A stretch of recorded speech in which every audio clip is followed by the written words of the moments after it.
오늘 본문은 사도 바울이 디모데라는 젊은 목회자에게 하신 말씀입니다. 이 편지를 받을 때 디모데는 지금 터키의 서쪽에 있는 에베소라는 도시에서 목회를 하고 있었다고 생각합니다. 따라서 얼핏 보면 이 말씀은 오늘날 목회자들과는 관계가 있겠지만 교인들과는 관계가 없을 것이라고 생각할 수 있겠습니다. 설교하는 사람에게는 관계가 있겠지만 듣는 우리와 무슨 상관이 있겠는가 이렇게 생각할 수도 있겠습니다. 그러나 이 말씀이 성경에 포함되어 있다는 사실은 교회 전체가 목회자뿐만 아니라 교인들 전체와 연관되어 있다는 것을 뜻합니다. 그럼 이 말씀이 우리 모두와 어떻게 연관되었을까를 살펴보도록 하겠습니다. 먼저 예를 하나 들어봅니다. 우리 동네에 치과 병원이 또 하나 생겼다고 생각해 봅니다. 처음에는 치과 병원이 하나 더 생기든 둘 더 생기든 나하고는 아무 상관이 없어 보입니다. 내가 병원을 세운 것도 아니고 내가 치과 의사도 아니고 또 의사가 내 친척도 아니고 어쨌든 나와는 아무 상관이 없어 보입니다. 그래서 병원이 생긴 후에도 아무런 관심이 없습니다. 그런데 내 치아가 갑자기 아프게 되었습니다. 치과 병원에 가야 합니다. 그러자 어느 치과를 가야 좋을지 생각하게 됩니다. 어떤 치과 선생님이 좋은 선생님일지도 생각하게 됩니다. 또 병원에 가게 되면 치과 의사 선생님이 치료를 아프게 하실지 덜 아프게 하실지 그것도 생각하게 됩니다. 여러 가지 것들에 대해서 관심을 갖게 됩니다. 이런 식으로 내가 아프면 치과 병원은 나와 연관이 있게 됩니다. 오늘 본문이 우리와 갖는 연관도 이와 비슷합니다. 비록 여러분이 목회자는 아닐지라도 교회에 다니기에 적어도 몇 가지에는 관심을 가져야 합니다. 이를테면 목회자가 하는 일이 무엇인가? 바람직한 목회자라면 어떻게 목회해야 하는가? 그리고 어떤 교회가 바람직한 교회인가 하는 것들입니다. 목회란 교회를 건강하게 살아있게 하는 일을 의미합니다. 다시 말해서 목회는 교회를 교회답게 만드는 일입니다. 이렇게 목회하라고 하나님께서 교회마다 목회자를 세우셨습니다. 사업하라고 세운 것이 아니고 목회하라고 세우셨습니다. 따라서 목회자는 물론이고 모든 교인들이 교회를 건강하게 하는 이 목회에 대해서 알아야만 합니다. 교인들이 목회가 무엇인지 모르면 교회에 대해서 허황된 기대를 가질 수 있고 교회가 아닌 교회를 만들어가면서도 자기들이 신나고 재밌으면 좋은 교회라고 착각할 수도 있습니다. 또 교인들이 목회가 무엇인지 모르면 건강한 교회를 이루는 일에 관심이 적고 실패하게 됩니다. 남들 눈에 그럴듯한 교회, 이름이 많이 난 교회를 만드는 데만 관심이 생길 수도 있습니다. 만일 치아가 아픈 사람이 정형외과를 찾아가면 되겠습니까? 또는 치과병원에서 정형외과 의사를 모셔와서 치료하도록 하면 되겠습니까? 교인들이 교회에 대해서 모르면 그런 식의 일들이 일어납니다. 교회에 대해서 엉뚱한 기대를 갖거나 목회자나 교인들이 교회가 해야 할 본질적인 일들은 제쳐두고 엉뚱한 일에 힘을 쏟게 되는 것입니다. 모든 일에는 재미가 있습니다. 나름대로 유익이 있습니다. 그러나 교회는 교회로서 맞는 일을 해야 합니다. 교회에는 그래서 반드시 하나님께서 원하시는 목회를 하려는 목회자가 필요한 것이고 그런 목회자가 세움을 받으면 자신의 일을 성실하게 감당해야 합니다. 뿐만 아니라 교인들이 이렇게 목회하는 것을 중요하게 여길 때 그 교회가 하나님이 원하시는 교회로 자라날 수 있는 것입니다. 그래서 오늘 본문을 좀 자세히 살펴보고자 합니다. 15절은 내가 진리의 말씀을 이렇게 시작합니다. 이것은 번역이기 때문에 어쩔 수 없습니다만 원어에서는 시작하는 말이 힘쓰라입니다. 힘쓰라, 맨 뒤에 있는 내가 힘쓰라 이 명령으로 시작합니다. 이 힘쓰라는 명령은 단순히 좀 애써봐라 또는 좀 힘 좀 써봐라 하는 정도의 뜻이 아닙니다. 이것은 내가 할 수 있는 온갖 노력을 다해봐라 이런 뜻입니다. 최선을 다하라는 뜻입니다. 보통 때보다 좀 더 집중해보거나 한두 가지 더 해보는 것이 최선을 다하는 것이 아닙니다. 사람들은 뭐라 그러면 최선을 다했습니다. 쉽게 말하는데 그렇게 쉽게 말할 수 있는 것이 아닙니다. 남들보다 좀 더 많이 해보는 것이 최선이 아니고 자기가 할 수 있는 모든 노력을 다해보는 것이 그게 최선입니다. 그게 최선을 다하는 것입니다. 그렇게 해보라고 15절 첫 부분에서 명령합니다. 그럼 어떤 일에다가 최선을 다하라고 명령하고 있습니까?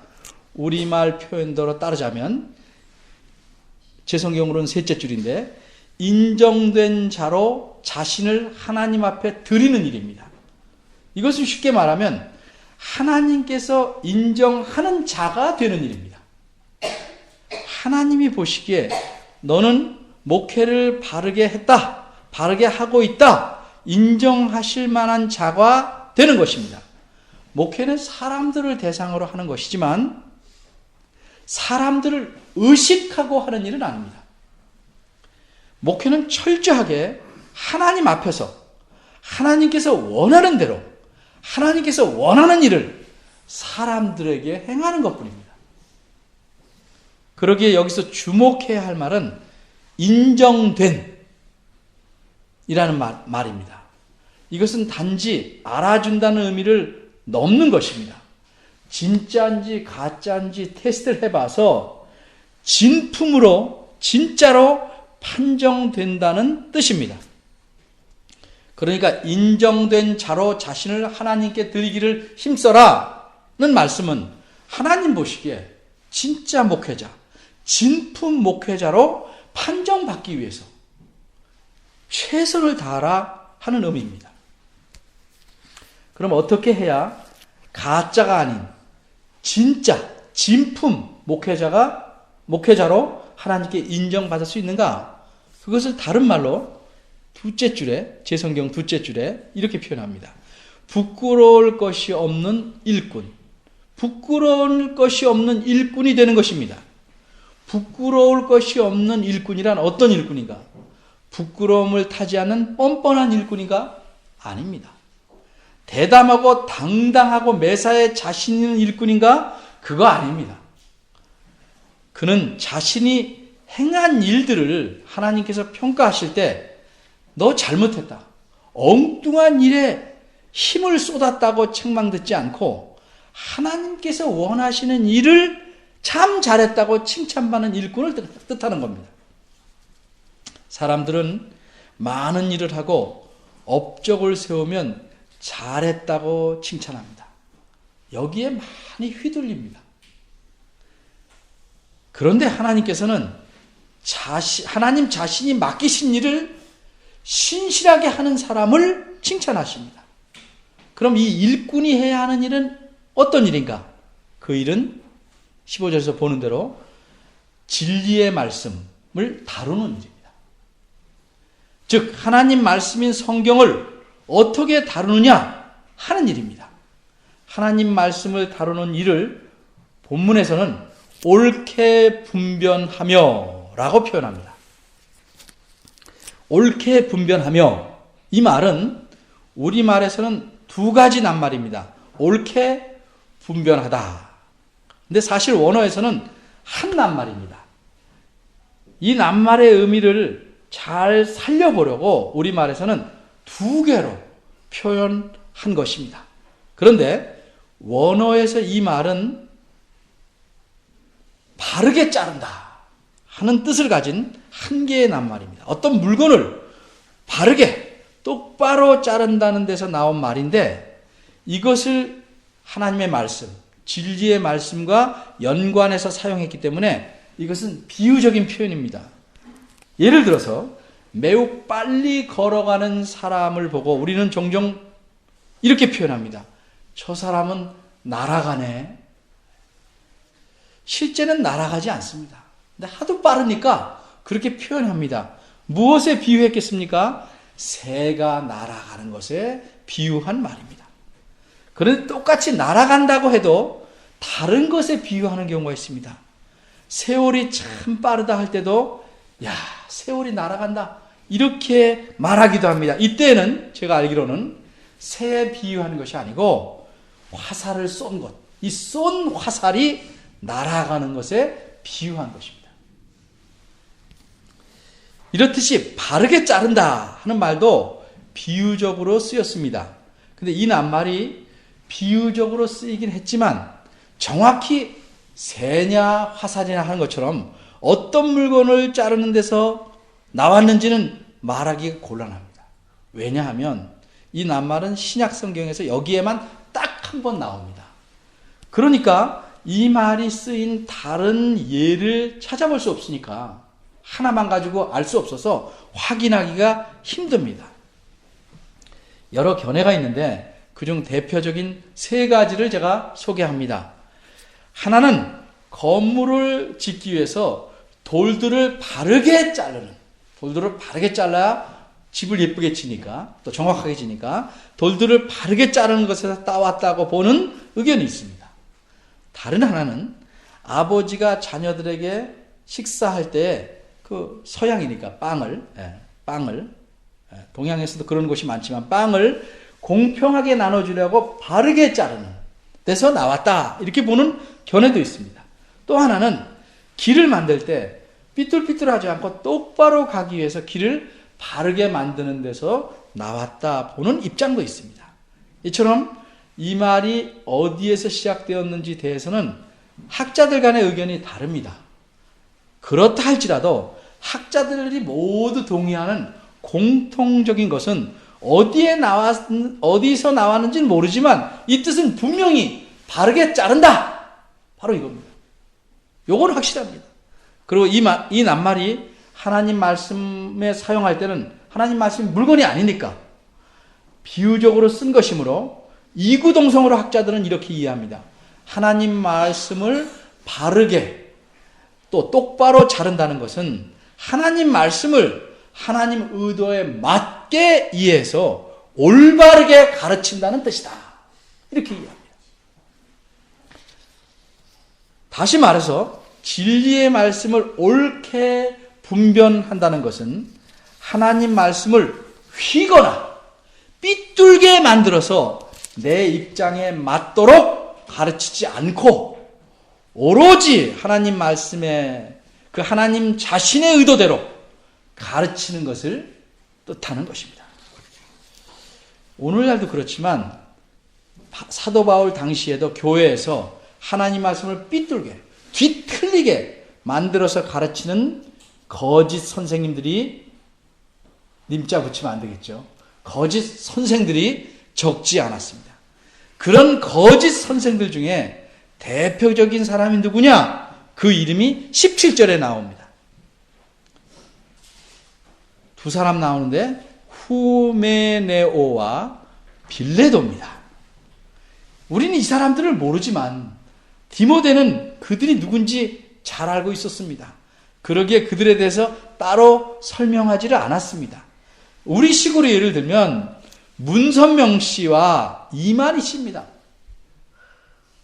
문선명 씨는 성경 말씀을 왜곡해서 비비틀어서 이 성경을 가지고 통일고를 만들었고, 신천지의 교주인 이만희 씨는 성경 말씀을 제 마음대로 뒤틀어서 자신이 구세주인 듯 암시합니다.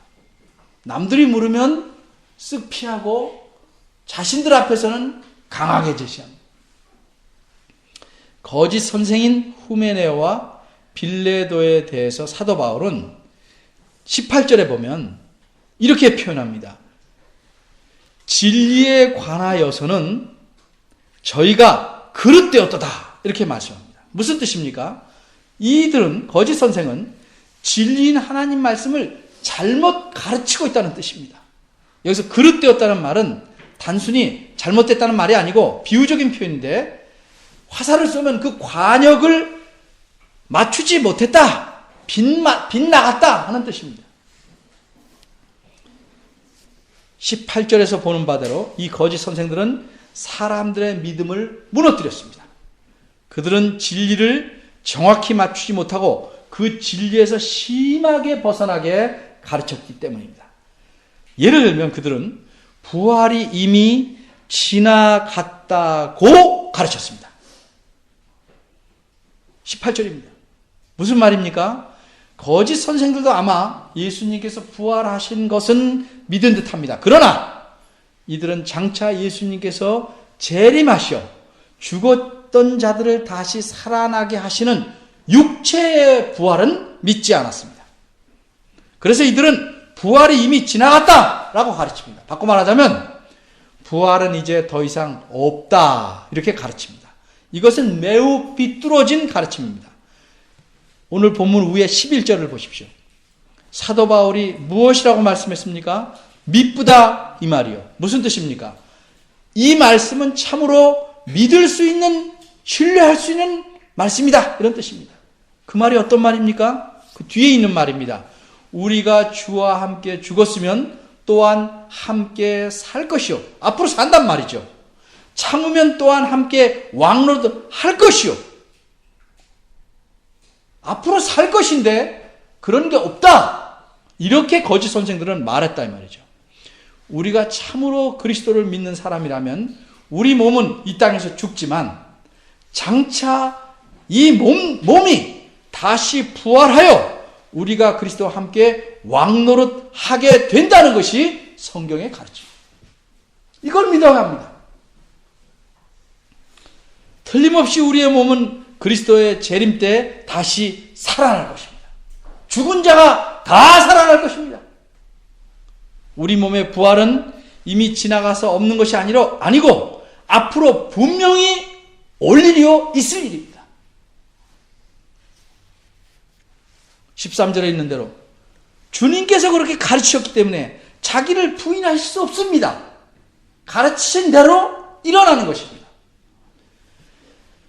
이처럼 목회자가 하나님 말씀을 바르게 가르치지 않으면 어떤 결과가 일어날까?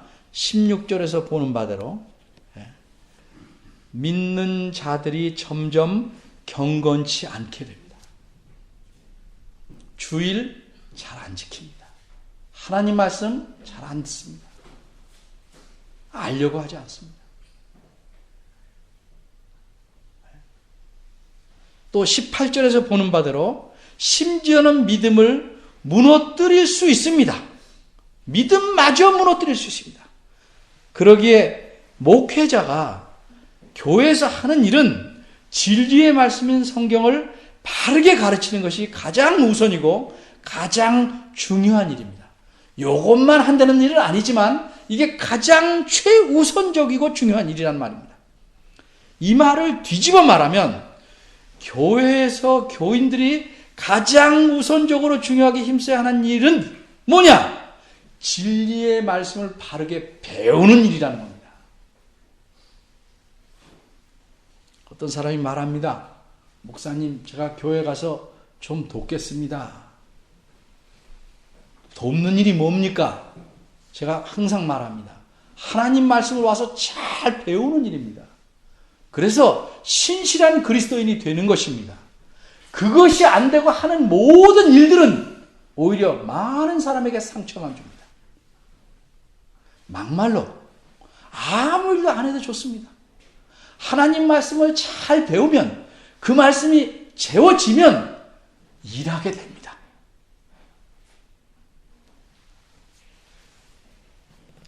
목회자가 진리의 말씀을 덜 가르치면 교회는 약해집니다. 빗뚤게 가르치면 교회는 기형이 됩니다. 그러기에 사도 바울은 교회를 강하고 튼튼하게 세우기 위해서 목회자인 디모데에게 이렇게 말한 겁니다. 너는 하나님 앞에서 참된 목회자로 인정받기 위해서 최선을 다해라. 그것은 하나님 말씀을 바르게 가르쳐서 부끄러움이 없는 칭찬받는 일꾼이 되는 것이다. 오늘 본문을 통해서 알 수 있듯이 하나님께서 원하시는 목회자는 어떤 사람인가?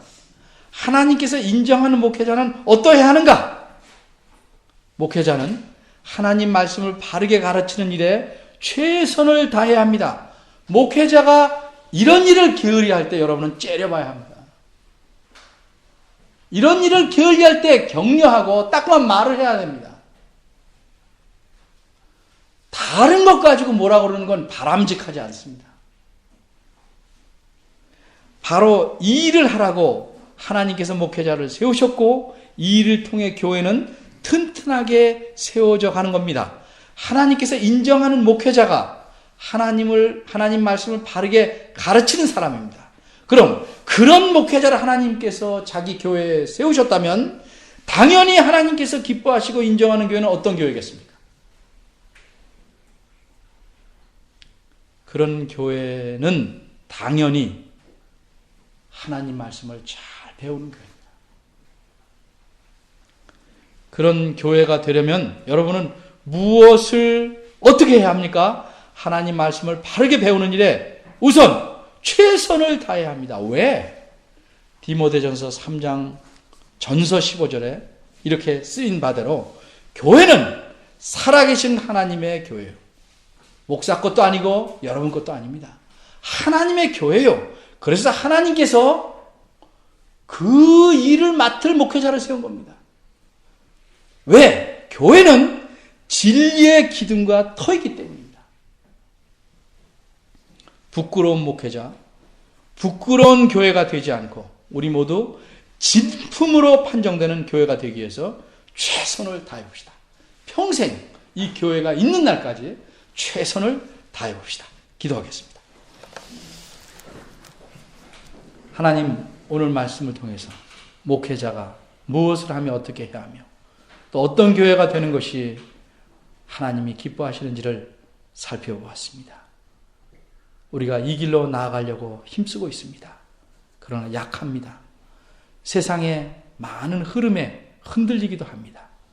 그러나 주께서 주시는 힘과 능력으로 모든 유혹을 물리치고 주님께서 기뻐하시는 교회로 우리 모두가 빚어질 수 있도록 주의 은혜를 사모하며 주신 은혜를 잘 누리는 저희 되게 하시옵소서. 주의 말씀을 사랑하기에 더욱 주님을 많이 알기에 힘쓰고 하나님의 뜻대로 행하기에 힘쓰는 저희들 되게 하시옵소서. 예수님의 이름으로 기도합니다. 아멘.